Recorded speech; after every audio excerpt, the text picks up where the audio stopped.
Durante décadas nos enseñaron a temer al enemigo que viene de lejos. Otra bandera, otro idioma, otra frontera.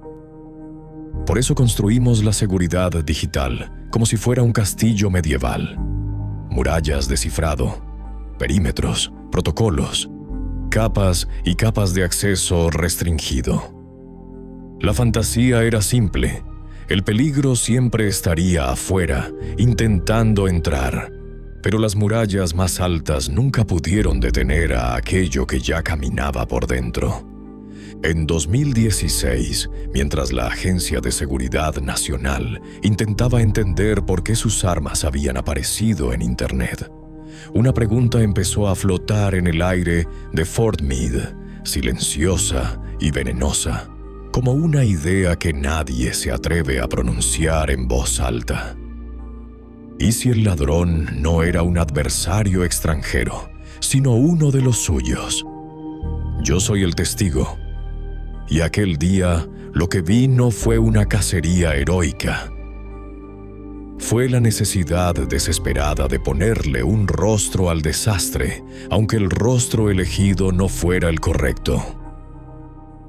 La sala de crisis de Fort Meade no tenía el ritmo de una operación en marcha. Tenía el peso de una institución que acaba de darse cuenta de que perdió algo irreemplazable. En las pantallas seguían apareciendo reportes externos, análisis parciales, rumores que ya comenzaban a volverse hechos.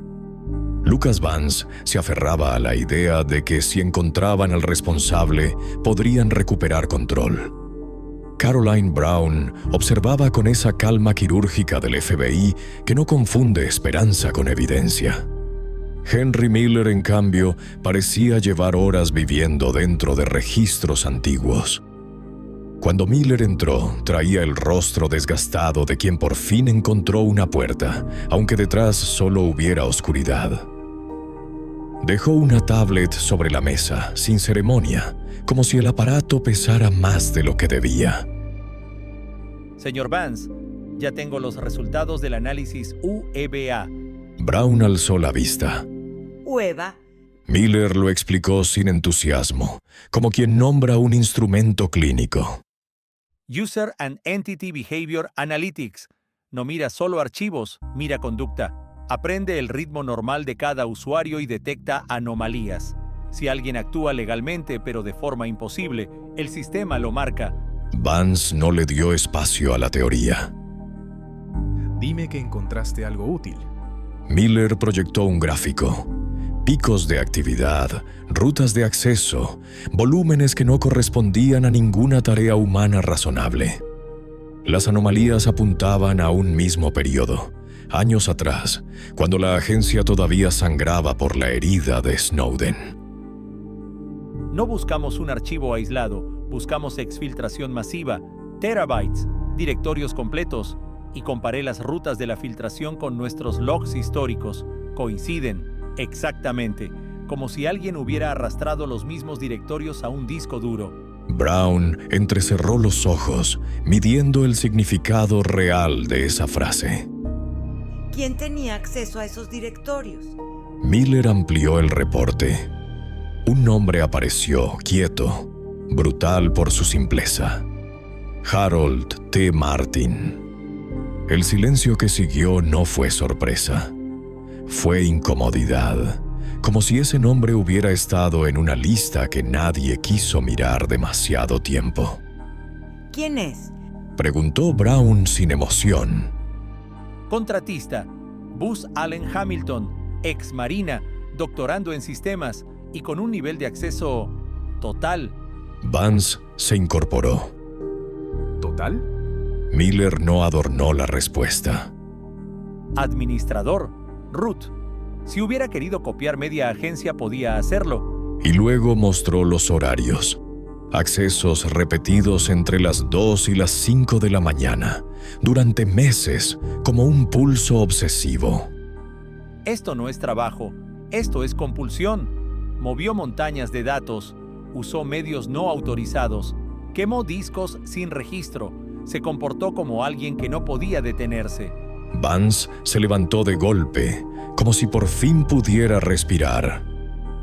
Entonces lo tenemos. Coinciden directorios, coincide periodo, coincide comportamiento. Ese hombre es Shadow Brokers. Brown no celebró, pero tampoco lo frenó. En una crisis así, una pista con nombre y dirección puede sentirse como salvación. Y por unas horas, eso bastó para encender esperanza. La casa de Harold Martin en Glen Burnie no parecía capaz de sostener un secreto global. Era modesta, casi invisible, el tipo de lugar que el mundo jamás señalaría como origen de una tormenta. Justo por eso resultaba inquietante. Brown observaba desde un monitor en una unidad táctica. Había cámaras, zoom óptico, un dron silencioso. En otra pantalla, una lectura térmica marcaba 2 puntos de calor: sala y garaje.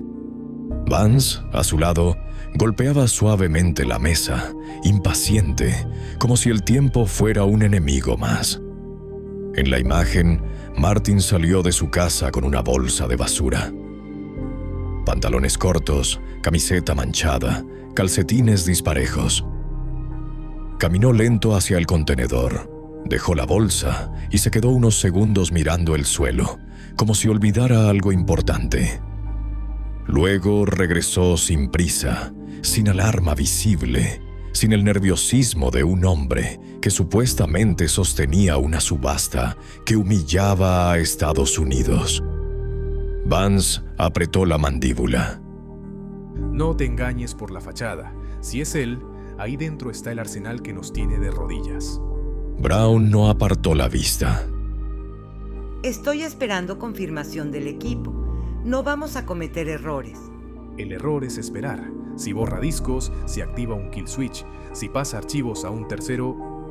Brown tomó la radio con precisión. Aquí Brown. Solicito estado. La respuesta llegó seca. Posiciones listas, perímetro asegurado. No hay terceros. Brown inhaló despacio. Luego asintió una sola vez. Ejecuten la orden. Go. En los monitores el equipo flanqueó la casa, tomó posiciones y avanzó. El ariete golpeó la puerta y la estructura tembló. El mundo imaginaba fantasmas digitales escondidos en Moscú o Shanghái. Pero en ese instante, para la agencia, el enemigo tenía un nombre, una dirección y una bolsa de basura en la puerta. Después de la entrada, llegó el silencio distinto, el de la evidencia. Los equipos forenses avanzaron con guantes, overoles, bolsas antiestáticas, etiquetas, fotografías. No buscaban drama, buscaban cadena de custodia. Y lo que encontraron no se parecía a una operación clandestina. No había un centro de comando moderno. No había orden. Había acumulación. Servidores viejos apilados como si fueran chatarra. Discos duros en cajas de zapatos. Carpetas con sellos rojos arrugadas, guardadas como si fueran papeles cualquiera. Un archivo top secret aparecía en un coche, entre basura doméstica, como una broma de mal gusto escrita por la realidad. Vance miraba el garaje esperando ver ingeniería del enemigo. En cambio, veía algo peor por lo absurdo. Un hombre que había convertido secretos de Estado en un hábito doméstico. Brown lo notó antes de que él hablara. No encaja, ¿verdad? Vance tardó, porque admitirlo significaba perder la única pista que les daba alivio. No hay estructura, no hay infraestructura, no hay actividad reciente. Esto no parece Shadow Brokers. Uno de los agentes sostuvo un servidor antiguo, con una marca apenas visible, como si sujetara una reliquia peligrosa. Este hombre se llevó fragmentos de la agencia, como quien recoge piedras en la playa. La frase se quedó suspendida. Y en esa suspensión, la verdad empezó a tomar forma. Aquello podía ser el mayor robo físico de secretos, pero no era necesariamente el chantaje digital que estaba ocurriendo en tiempo real. Un agente se acercó a Brown con un primer reporte preliminar. Volúmenes enormes, jefa. Terabytes y terabytes. Pero no hay rastros de comunicación vinculados a la subasta. No hay claves. No hay señales de infraestructura de Shadow Brokers. Brown cerró los ojos un instante, no por sorpresa, sino por aceptación amarga. Habían atrapado a un acaparador. Y quizá eso era enorme, pero aún no era lo que necesitaban. La sala de interrogatorios estaba iluminada con una luz blanca que dejaba las esquinas en penumbra. Harold Martin se sentaba con los hombros encorvados, más parecido a un hombre derrotado por su propia compulsión que a un estratega internacional. Brown colocó fotos sobre la mesa, discos embolsados, servidores, documentos clasificados. No había gritos en su voz, había precisión. Harold, encontramos material clasificado de décadas distintas. Documentos, servidores, herramientas. Esto no es un error, es un patrón, es robo sistemático. Martin levantó la mirada con lentitud. No lo veía como robo. Eran cosas del trabajo. Quería aprender, quería entender, tener copia, por si un día desaparecían. Brown sostuvo el silencio como presión. Hablamos de armas digitales. ¿Por qué te las llevaste? Martin tragó saliva. No iba a vender nada. No soy espía. No tengo compradores. Solo quería guardarlas, tenerlas, saber que existían. Brown cambió de frente hacia el punto que importaba. Entonces hablemos de Shadow Brokers, la cuenta de Twitter, la subasta, el archivo cifrado. Si tú eres esa voz, tienes la clave. Dame esa clave, Harold. Martin frunció el ceño con confusión genuina. ¿Twitter? Yo no uso redes. Es peligroso. No sé de qué me habla. Brown lo observó con cuidado. No buscaba solo palabras, buscaba estructura. Y aquella estructura no se parecía a la de un chantajista. Se parecía a la de un acumulador, de esos que guardan cosas sin poder explicar por qué, hasta que la casa deja de ser casa y se vuelve un depósito. Detrás del vidrio, Vance y Miller seguían el interrogatorio. Miller recibió un informe del laboratorio. Confirmaba que Martin tenía copias de herramientas e implantes reales. Sí, pero también decía lo que nadie quería leer. No había rastro del archivo cifrado. No había infraestructura de comunicación. No había claves privadas. Y el análisis lingüístico preliminar no encajaba con los mensajes públicos de Shadow Brokers. Vance se giró hacia Miller, exigiendo una conclusión que aún pudiera salvarlo. Entonces es él. Miller respondió con honestidad sin crueldad. Es un ladrón, señor. Un acaparador compulsivo con acceso total. Un desastre enorme. Pero no es el chantajista. No es la voz de la subasta. No es Shadow Brokers. Y en esa frase, la esperanza de cierre se apagó. La agencia se quedó con una victoria parcial que no sabía a victoria. Habían recuperado terabytes, décadas de secretos, evidencia suficiente para un caso histórico. Habían puesto un rostro a un crimen interno colosal. Pero la pregunta que detonó todo seguía intacta. ¿Quién estaba usando esas armas para amenazar al mundo?